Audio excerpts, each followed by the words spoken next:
Hi everyone, I'm Kate, and today we're joined by Paloma, our financial regulation specialist. Hi everyone, today we're going to be talking about how to distinguish between three essential services in MiCA.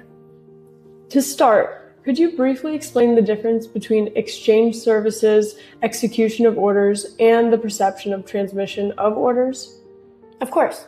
So MiCA distinguishes these services based on the actual role of the provider, or the CASP, plays in the order fulfillment flow.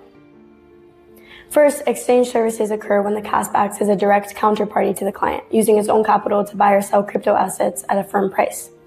Then, execution services take place when the CASP acts as an agent, entering into a purchase or sale agreement on behalf of the client, either directly with another party or on a trading platform. And then finally, reception and transmission of orders implies that the CASP does not execute the trade itself, but simply forwards the order to a third party for execution or for further transmission. ESMA emphasizes that authorities should not simply rely on the label. A CASP uses its own documentation. What does this mean in practice? It means that one must analyze the fact in the actual operational flow, not just the contractual terminology.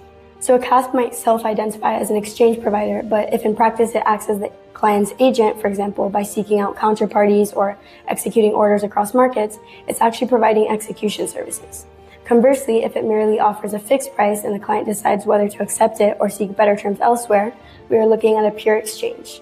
The key is how a reasonable client would perceive the relationship. Does the client expect the CASP to act as a broker seeking the best result? If so, that is execution. Is it clear the CASP is only offering its own price? Then it's an exchange. Paloma, what specific obligations does a CASP have when providing exchange services? These are very specific requirements. They must maintain a non-discriminatory commercial policy, publish a firm price or a transparent method for determining it, and execute orders at the displayed price once the order is firm. These obligations reflect that the CASP has no discretionary power to accept or reject an order if the client meets the previously communicated conditions. I see. It's a matter of impartiality. Now, ESMA clarifies that acting as a counterparty does not automatically mean the entity is only providing exchange services. Can you explain that? Exactly. MiCA establishes that a CASP can act as a counterparty and still be deemed to be executing orders on behalf of clients. In such cases, the CASP must apply best execution obligations, ensuring the best possible outcome. In cases of doubt, and especially with the retail clients, it should be presumed that the CASP is acting as an agent and is therefore providing execution services. Now we have a much clearer picture of how different services are structured under MiCA. Thank you so much for this clear breakdown of exchange, execution, and RTO services under the new crypto asset framework.